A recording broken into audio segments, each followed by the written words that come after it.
What is happening, YouTube? It's your boy Angus, and coming at you today with a bit of a vlog slash insight slash bit of food eating footage slash bit of all the good stuff, a bit of Simba based footage, video based today.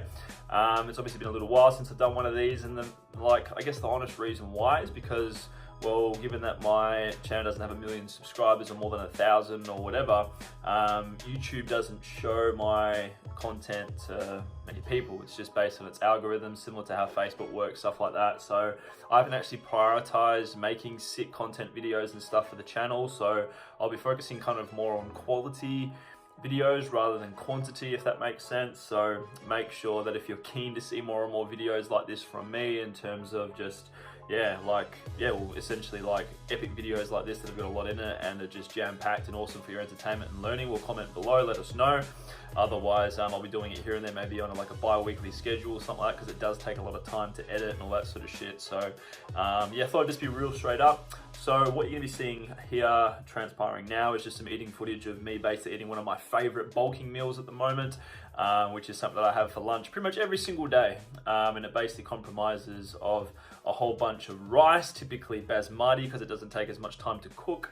So what I usually do is I have basically about just over a cup worth of basmati rice, boil water, whack it in the old Tupperware container, nuke it in the microwave for about 10 minutes, boom, it comes out picture perfect, nice and fluffy, that sort of thing. And then I add some margarine, usually some Flora or some Nutellix or stuff like that, to be able to give it a bit of buttery texture and get in some easy calories as well. Salt and pepper, chopped up red onion, and some parsley. And seriously, it tastes amazing. Really good way to be able to make your rice not taste like cardboard, basically. Because if you're bulking and you're trying to get in carbs and stuff like that, rice is a very cost-effective way to be able to get in carbs for not much dollars per serve, really at all, right? I buy a huge bag for super cheap. Just basmati rice. Sometimes I eat brown rice, but it takes ages to cook, so I typically don't really bother with it too much. So yeah, it's usually the main component of my meal is a huge load of rice, usually about 400-ish grams when it's all cooked. So that way obviously you get a lot of carbs in. And then what I'll usually do, as you would have seen, is just some veggies, and this is one of those little steam packs that you can get from Woolies or Coles frozen. You buy a pack of 4. I think it's maybe a pack of 5 or 3. And yeah, basically you have some individual packs and you nuke them in the microwave for 2.5 minutes. They come out picture perfect, really crisp and nice in terms of their taste and their lack of soppiness, like sloggy, whatever the word's called, sloppiness. They taste fantastic. And then I have salt and pepper. And what I'll usually do is I'll alternate my meat source. So in this video, you're going to see me eating some steak, because on my days where I fast, which is on rest days, so Wednesday and a Sunday, I'll fast all morning. I'll have a huge lunch. Then I'll get stuck back into work and video editing or sales calls or whatever it may be for the afternoon, then have a huge tea. So typically I like to get in about 13 or 1400 calories in for lunch. So that's on like a rest day. But if it was a normal day, to have a slightly amount of less rice, I typically wouldn't have a steak. I'd have some chicken breast or some sort of other meat that's basically white, so it has a bit less calories. And then my fat source will usually be some olive oil to cook the meat in, and then it will be some avocado, and as you'll see here, 2 eggs. And then depending on how the day's looking with what I know I'm going to be having for dinner, I might have some nuts or stuff like that. Because one of my best tips for you, if you're someone who's trying to be gaining mass at the moment and you struggle to be able to hit your calories, is to aim. And no, I went through a phase of toasting Pop-Tarts, and I don't believe that toasting them makes them any better. A lot of you are going to disagree with me, but look at that, yes. Right, always. Just kidding. And here we go. Certainly not bad. Obviously you need to get in your fruits and your veg and stuff like that to get baseline micronutrients in, which is a given when it comes to bulking, so that you're getting in enough nutrient rich foods. But what I'd suggest that you do is you aim for more, like, so for example, when you're cutting, you want to be aiming for more satiating foods, so that way you can get a lot of volume of food in to feel full and not feel not feel hungry, and therefore have your intake feeling like poverty calories or whatever. Whereas when you're bulking, you want to be aiming for stuff that's not necessarily as satiating but has a lot of calories, so that way you're going to have more of a chance of hitting your higher intake. So currently for me at the moment, I'm at around 3,900, sitting at about there. And yeah, it's basically allowed me to get consistent progress in terms of my bulking and stuff like that, which we'll touch on some more shortly. But in terms of this meal, yeah, this is like a really cost-effective meal. I'd suggest that when it comes to like, I guess it depends on your lifestyle, but it's a means of like, if you're someone that likes having fewer meals but then being bigger, well, then this would be something that would be right up your alley. If you like smaller meals that you can just, you know, eat throughout the day and stuff like that, well, then it's a means of just adjusting quantity. But this is the beautiful thing about flexible dieting, whether you're cutting or bulking or things like that.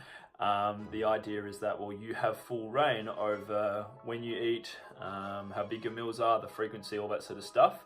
As long as you're meeting overall protein, fiber, calories, and obviously that sort of main stuff, well, then you're going to be fine, because that's where the main sort of, I guess, gold nuggets are in that sort of. Wait, boy. Give us your paw. Good boy, go. Perspective.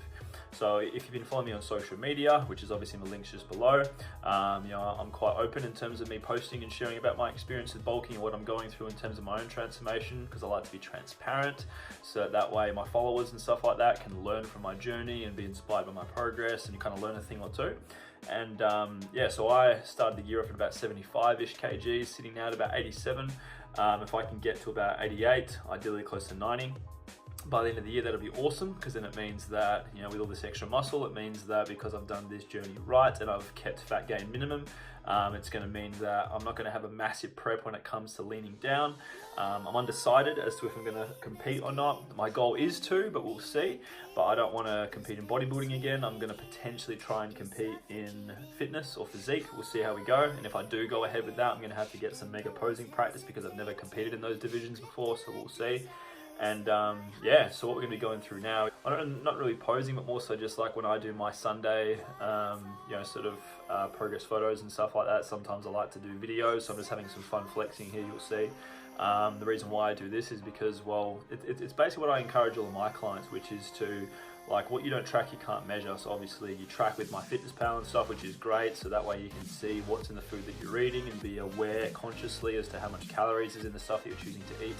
But the reason why you should be ideally taking progress photos, progress videos, that sort of stuff, is so that you've got something to compare to in terms of another source of progress gauging as you compare from week to week or month to month, depending on how you like to look at things.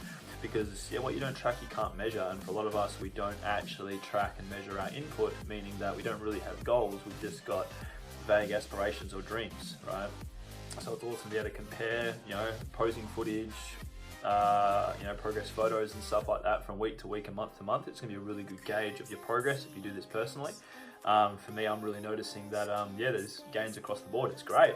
I must admit that for mindset wise, it is sometimes pretty hard to handle having, you know, a little bit of fat in certain areas, like around my chest, around my midsection, like stuff not being as shredded. But it's important to know that when you are bulking, you know, or eating kind of like in the higher end of a maintenance intake, expect that you will gain a little bit of fat, despite your strength gains and stuff like that, because to try and think that you're going to be able to stay shredded while isolating muscle gain and stuff like that, you know, it's very, very difficult to do.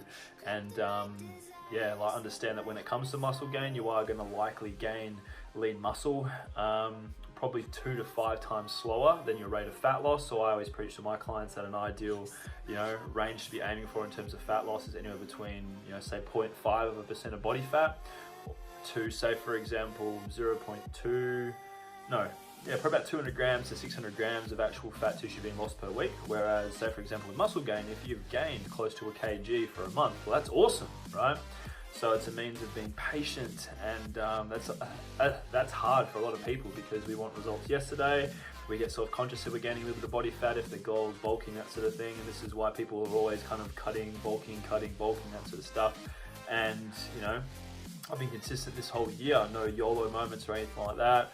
More so a means of, like, my approach has been to make sure that at least 80%, 5 to 6 days of the week, at least 80% of my overall calories are devoted to nutrient-rich stuff as best as possible. So that way, rather than, say, for example, just going, all right, cool, I've got all this intake, I'm just going to fast all day and have a whole pizza and some garlic bread and stuff like that to hit my calories. Like, that's not what this is about in terms of flexible dieting.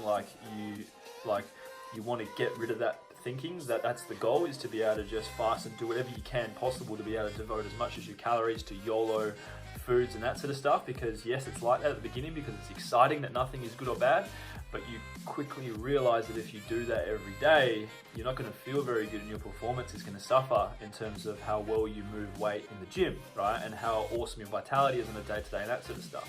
So this is about moderation, not deprivation, so that way, well, yes, you're in control of being able to have those, days where you are going to be going out for a feed with friends and stuff like that, or you are going to be having a big burger feed or just whatever it may be. Yes, it's okay to have those days here and there, but the idea is that, well, the more quality food you're eating, the better you're going to feel, the better you're going to be able to perform, the fuller you will feel, that sort of stuff. So keep that in mind. And so that's what I've really been noticing in my sort of progress. That's what's been testament to my lifts consistently progressing. So you're going to see here some training footage. What I've been focusing on is just every single, so I've been working out 5 days a week. So it's been Monday and Tuesday, Wednesday rest day. Then I have Thursday and Friday and Saturday as training days, and then rest day Sunday. So my structure has basically been compound lifts, 5 to 6 sets or so in terms of the start of every workout, and then accessory or isolation based exercises that have been chosen either singularly or in a superset manner that are basically geared towards helping improve my main lifts so that they get stronger and so that I'm moving more weight or overall volume in terms of comparing workout to workout and week to week to be able to get consistent progress. Because especially if your goal is bulking, but it also still applies if your goal is fat loss, is that you need to be training to be able to maintain all the existing muscle mass so that, well, the amount of muscle that you have is the worst case scenario, and then obviously the amount of calories you're consuming will dictate your body composition externally, right? So that's how I've been structuring my training. It's been going awesome. Currently I'm at about 180 for singles when it comes to squats, which I've never been at before. When it comes to deadlifts, I'm at about 205 for singles. Bench press, it's all right, sitting at about 110 to 120 depending on how my shoulders are feeling. Overhead press is increasing. Everything's kind of basically going really, really well, and I'm enjoying training, which is fantastic because my mindset is that it's just me versus me. The numbers that I was at previously in terms of the last week compared to this week, and then just rocking up as the best version of me with awesome tunes that I'm utilizing to be able to make sure that I can improve from week to week. And I've been having a lot of fun filming tutorial videos for my clients and stuff like that, so that way they've got an awesome insight into being able to do certain exercises safely and that sort of thing. Because I've been so diligent with my recovery efforts and stuff like that, I've been using an osteo on the side, doing lots of stretching and that sort of stuff. I even did True Grit recently, which is a great obstacle course event here in Perth, Western Australia recently. That was pretty sick. Got a decent time with that. And I wasn't expecting to be able to do it really well because, I don't do any cardio and I don't do hardcore fitness-based stuff. My training is just bodybuilding style and powerlifting. So the fact that I was able to complete it was awesome. And it's got me excited to want to do it next year, but more so Spartan race and things like that. To be able to have something to work towards from a cardio point of view when it comes to me eventually cutting later next year. But so it's all been going really solid, and I hope you've had some takeaways from hearing some insight into my bulking journey. If you aren't following me on social media, I'd encourage you to check out the links below. And if you're not subscribed to the channel yet, please, I encourage you to make sure that you subscribe, turn on bell notifications, so that way you're at least notified if and when I do pop up a video. And make sure that you check out some of the past videos. Obviously there's some of the main ones highlighted below just here on the page. And keep in mind that a lot of my regular content gets posted through my personal Facebook, my business page, that sort of thing, and my Instagram, Do It For The Burgers. So if you're keen to check out more regular content and see my stories and more footage of Simba and stuff like that, follow me personally. Otherwise, really hope you've enjoyed this video. Big love and thank you for watching, and I'll see you next time in the YouTube world. Take care.